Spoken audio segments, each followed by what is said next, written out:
Hello students, welcome to LR classes. আমি Soma Jos. আজকে আমি তোমাদের ক্লাস 4-এর 8 নম্বর চ্যাপ্টারটা নিয়ে আলোচনা করব। তো এই 8 নম্বর চ্যাপ্টারে যে কবিতাটা রয়েছে সেই কবিতাটার নাম হচ্ছে বিচিত্র স্বাদ। এই বিচিত্র স্বাদ কবিতা নিয়ে আজকে আমাদের পড়াশোনা বা আজকে আলোচনা আমি তোমাদের সাথে যেটা করতে চলেছি।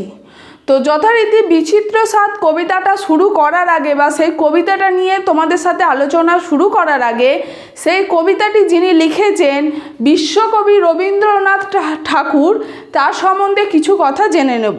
তার সম্বন্ধে যতই জানি না কেন যেন মনে হয় খুবই অল্প আমরা জানছি, কেননা তিনি ছিলেন বিশ্বকবি, অর্থাৎ গোটা বিশ্বের কবি। তার অজস্র লেখা, অজস্র গল্প, অজস্র ছোট গল্প, মানে এতটা পরিমাণে আমাদের সাথে যুক্ত বা আমাদের জন্য তিনি একটা সম্পদ তৈরি করে দিয়ে গেছেন। তো সেই সমস্ত নিয়ে আলোচনা আমরা যতই করি না কেন সেটা যেন খুবই অল্প এবং খুবই সূক্ষ্ম, তার পুরোটা যেন, তার বিস্তৃতিটা যেন আমরা ধরতে পুরোপুরি পারি না। তো যেটুকু আমি তোমাদের সাথে আলোচনা করব সেটুকুই আজকে বলে দিই। তার জন্ম হচ্ছে 1861 সালে এবং রবীন্দ্রনাথ ঠাকুর মারা যান 1941 সালে। তার জন্ম কোথায়? তার জন্ম হচ্ছে কলকাতার জোড়াসাঁকো ঠাকুর বাড়িতে। তিনি খুব অল্প বয়স থেকেই ঠাকুর বাড়ি থেকে যেসব পত্রিকা বার হতো, যেমন ভারতী, বালক, এইসব পত্রিকাতে তিনি খুব অল্প বয়স থেকে নিয়মিত লেখালেখি করতেন। মানে তিনি খুব ছোটোবেলা থেকেই লেখালেখির সাথে যুক্ত ছিলেন এবং তার লেখালেখি যথারীতি ঠাকুর বাড়ি থেকে প্রকাশিত যে দুটি পত্রিকা ভারতী এবং বালক, এই পত্রিকাতে তার লেখা নিয়মিতভাবে কিন্তু বার করা হতো। জীবনে অজস্র গল্প, গান, কবিতা, ছোট গল্প, উপন্যাস, প্রবন্ধ বহু কিছু তিনি লিখেছেন, নাটক, সমস্ত কিছু তিনি কিন্তু জীবনে অজস্র পরিমাণে লিখেছেন এবং তার সাথে সাথে তিনি খুব ভালো ছবিও আঁকতেন। এশিয়ার মধ্যে প্রথম তিনি নোবেল পুরস্কার পেয়েছিলেন, যার সালটা হচ্ছে 1913 সালে। কিসের জন্য তিনি পেয়েছিলেন? সং অফারিংয়ের জন্য, যার বাংলা হচ্ছে গীতাঞ্জলি। অর্থাৎ গীতাঞ্জলি কাব্যগ্রন্থের জন্য রবীন্দ্রনাথ ঠাকুর প্রথম ব্যক্তি এশিয়ার মধ্যে যিনি নোবেল পুরস্কার পেয়েছিলেন বা লাভ করেছিলেন, যার ইংরাজি অনুবাদ হচ্ছে কি সং অফারিং। এটা হচ্ছে গীতাঞ্জলির ইংরাজি নাম, বাংলা নাম কিন্তু গীতাঞ্জলি। এই নোবেল পুরস্কার তিনি প্রথম লাভ করেছিলেন। তারপরে কি বলছে? কথা কাহিনী, রাজশ্রী, ছেলেবেলা, শিশু ভোলানাথ, শিশু, এই প্রভৃতি কবিতা গল্প কিন্তু তাঁরই লেখা বা তাঁরই সৃষ্টি। দুটি স্বাধীন রাষ্ট্র ভারত ও বাংলাদেশের জাতীয় সঙ্গীত তাঁরই রচনা। অর্থাৎ আমাদের ভারতের যে জাতীয় সঙ্গীত তার সাথে সাথে বাংলাদেশের জাতীয় সঙ্গীত কিন্তু বিশ্বকবি রবীন্দ্রনাথ ঠাকুর রচনা করেছিলেন। তিনি আমরা যে আজকে কবিতাটা যেটা পাঠ করব বিচিত্র স্বাদ, এই কবিতাটা তাঁরই লেখা শিশু নামক বই থেকে নেওয়া হয়েছে। অর্থাৎ শিশু নামক যে কবিতার বই রয়েছে সেই কবিতার বইয়েরই একটা নাম হচ্ছে বিচিত্র স্বাদ। সেই কবিতার বইয়েরই একটি কবিতার নাম, যেটা আমরা শিশু নামক একটি বই থেকে, যেটা রবীন্দ্রনাথ ঠাকুরেরই লেখা, সেই বই থেকে আমরা পেয়েছি। এবং আজকে এই বিচিত্র স্বাদ নিয়ে আজকে তোমাদের সাথে আমি আলোচনা শুরু করব। তো এবার এই বিচিত্র স্বাদ কবিতা নিয়ে তোমাদের সাথে আমি আলোচনা করব। এতক্ষণ কবি রবীন্দ্রনাথ ঠাকুরের সম্বন্ধে তোমাদের আমি 2-4 কথা খুব অল্প কথায় বলে দিলাম, তার সম্বন্ধে কিছু কথা।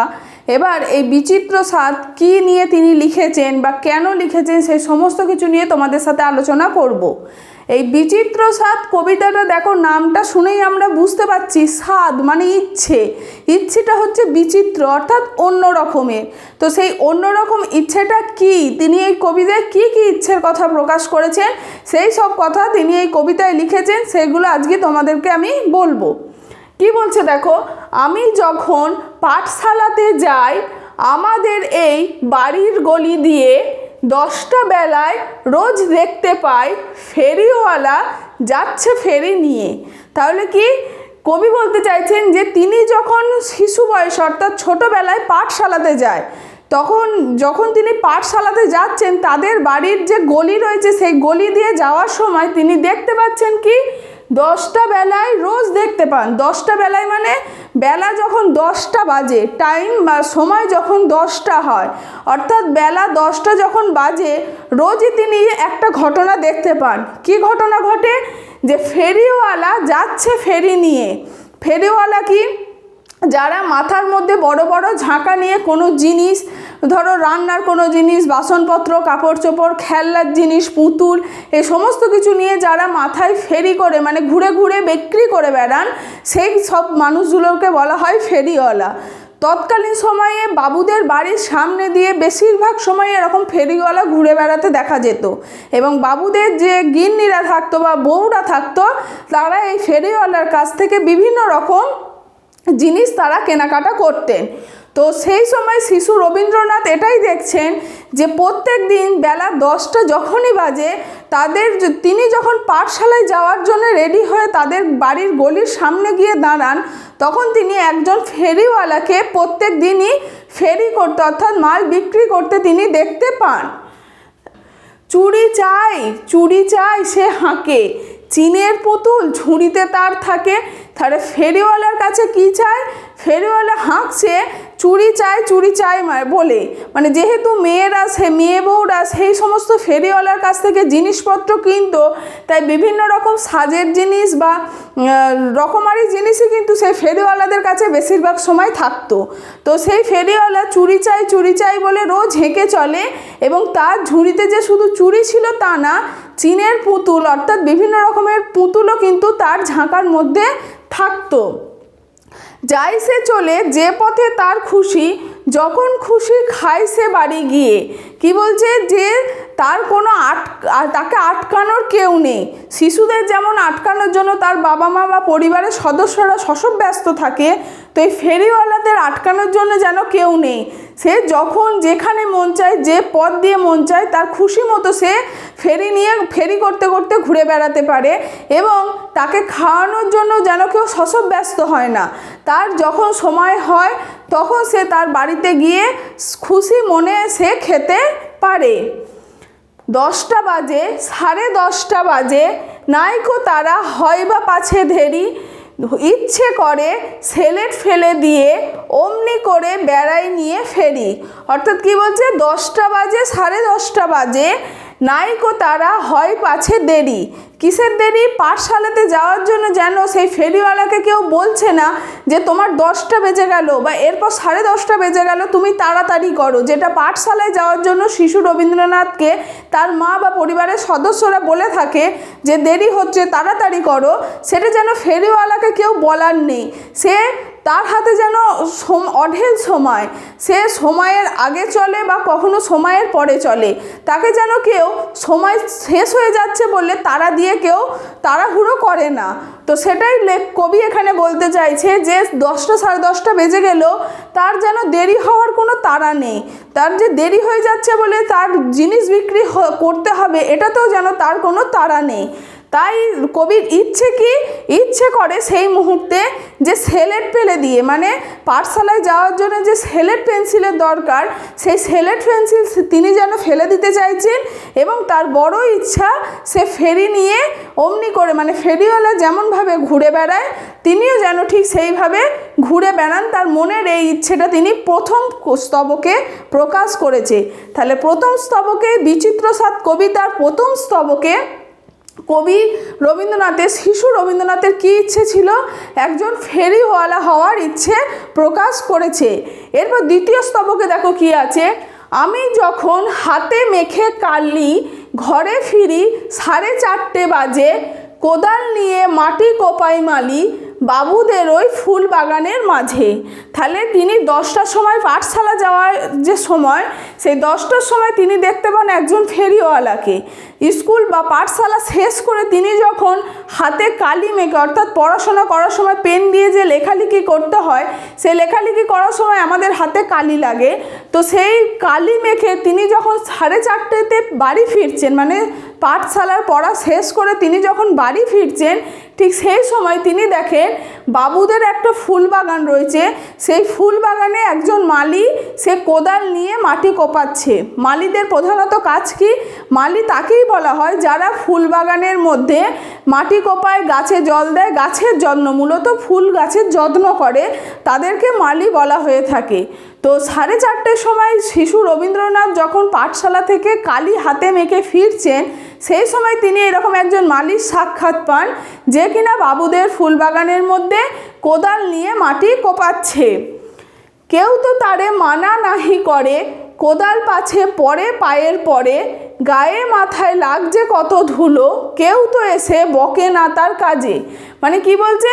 কেউ তারে মানা নাহি করে, অর্থাৎ কেউ যেন তাকে মানা বারণ করছে না যে সে কোদাল নিয়ে যে মাটি কোপাচ্ছে, তার মানে তার হাতে পায়ে ধুলো লাগছে, কাদা লাগছে, তার জন্য তাকে যেন ওই কাজটা করতে কেউ বারণ করে না।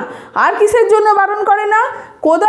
কোদাল পাছে পরে পায়ের পরে, মানে তার হাতে যে কোদাল রয়েছে সেই কোদালটা নিয়ে মাটি কোপাতে কোপাতে সেই কোদালটা যদি তার পায়ে পড়ে যায়, সেই ভয়টাও কিন্তু তাকে কেউ দেখায় না, বা কোদাল নিয়ে কাজ করতেও তাকে কিন্তু কেউ বারণ করে না। গায়ে মাথায় লাগছে কত ধুলো, কেউ তো এসে বকে না তার কাজে। তাহলে শিশুদের গায়ে ধুলোবালি লাগলে বা তারা ধুলোবালি ঘাঁটলে অনেক সময় তার বাবা মায়েরা বা পরিবারের সদস্যরা তাদের বকাবকি করে যে কেন সে ধুলো কাদা মাখছে, তার গা হাত পা নোংরা হচ্ছে। কিন্তু এই বাবুদের এই মালিকে কিন্তু কেউ বারণ করছে না, তার গায়ে কিন্তু অজস্র ধুলোবালি লাগছে, কেউ তো এসে বকে না, তার এই কাজটা করার জন্য তাকে যেন কেউ এসে বকছে না, সে যেন খুব খুশি মনে এই কাজটা করতে পারছে, যেহেতু তাকে কেউ বারণ করছে না। মা তারে তো পরায় না সাফ জামা, ধুয়ে দিতে চায় না ধুলোবালি। মানে তার মা, মালির যে মা, সেও যেন তার ওই নোংরা ধুলোবালি মাখা জামা প্যান্ট ছাড়িয়ে সাফ, অর্থাৎ এখানে যে সাফ কথাটা ব্যবহার করা হয়েছে অর্থাৎ পরিষ্কার জামা যেন তাকে পরাতে চাইছে না, আর কি ধুয়েও দিতে চাইছে না, তার হাতে পায়ে লাগা ধুলো কাদা বালি এই সমস্ত কিছুও যেন তার মা কিন্তু তাকে ধুয়ে দিতে চাইছে না। ইচ্ছে করে আমি হতেম যদি বাবুদের ওই ফুল বাগানের মালি। তাহলে দ্বিতীয় স্তবকে শিশু রবীন্দ্রনাথের কি ইচ্ছে করে যে তিনি যদি ওই বাগানের ফুল বাগানের যে মালিরা, বাবুদের বাগানের যে মালি, সেই মালির মতো স্বাধীন মনে ধুলোবালি মাখতে পারতেন। এইটা হচ্ছে শিশু রবীন্দ্রনাথের বিচিত্র সাত কবিতার দ্বিতীয় স্তবকের ইচ্ছে। তাহলে প্রথম স্তবকের ইচ্ছে ছিল ফেরিওয়ালা হওয়া, যে স্বাধীনভাবে বিভিন্ন জায়গায় ঘুরে বেড়াতে পারবে। আর দ্বিতীয় স্তবকে তার ইচ্ছে হচ্ছে কি বাবুদের বাগানের মালিক হওয়ার, অর্থাৎ যে তার খুশি মনে সে সমস্ত কিছু নিয়ে খেলা করতে পারবে এবং ধুলোবালি নিয়ে খেলা করতে পারবে, তাকে যেন সেই কাজের জন্য কেউ বারণও করবে না, কেউ তাকে ধুলোবালি মাখা জামা ছাড়িয়েও পরিষ্কার জামাও কেউ পরাবে না। তো এতক্ষণ আমরা প্রথম স্তবকে এবং দ্বিতীয় স্তবকে শিশু রবীন্দ্রনাথের কি কি ইচ্ছে ছিল সেটা দেখলাম। এবার আমরা দেখে নেব তৃতীয় স্তবক যেটা, এবং এই কবিতার শেষ স্তবক, সেই কবিতার শেষ স্তবকে তিনি কি ইচ্ছের প্রকাশ করেছেন।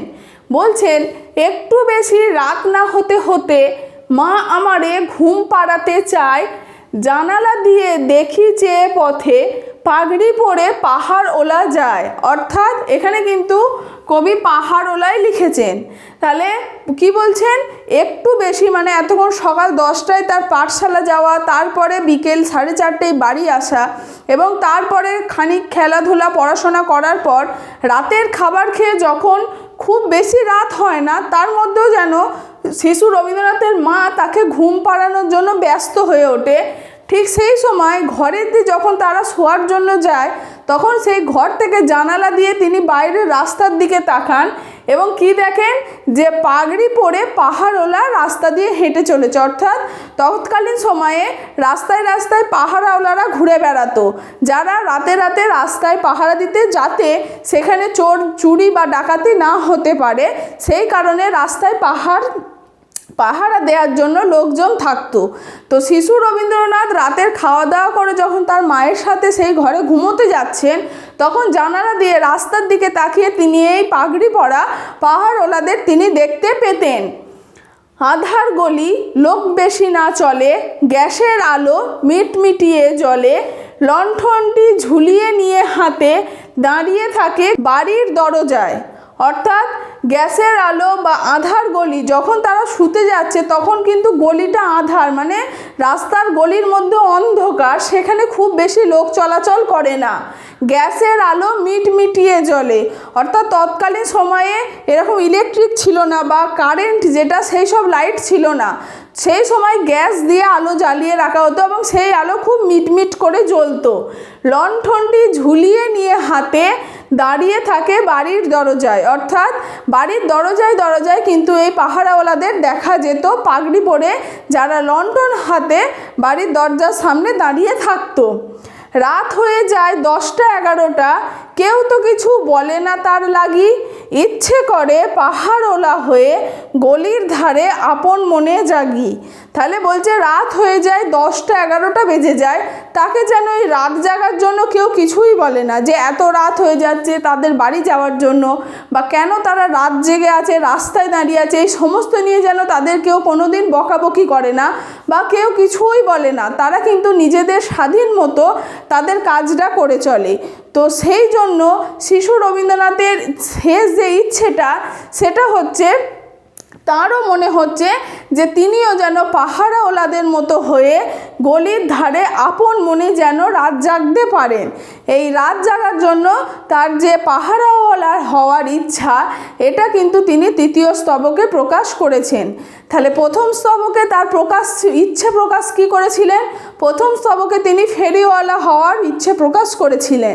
দ্বিতীয় স্তবকে তিনি বাবুর বাড়ির ফুলবাগানের যে মালি, সেই মালির মতো হওয়ার ইচ্ছে প্রকাশ করেছিলেন।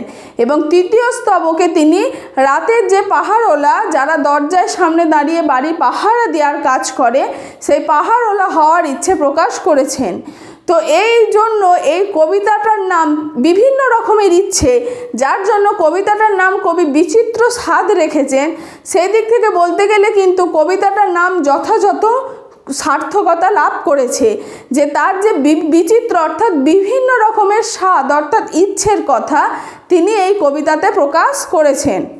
তো এই বিচিত্র স্বাদ কবিতা থেকে যে কোনো রকম এমসিকিউ নোটস, বড় নোটস পেতে হলে বা আদার্স যে কোনো চ্যাপ্টার থেকে তোমরা এমসিকিউ নোটস, বড় নোটস পেতে হলে আমাদের ওয়েবসাইট lrnr.in, এই ওয়েবসাইটে গিয়ে তোমরা ভিজিট করো এবং সমস্ত কিছু দেখে নিতে তোমরা পারো।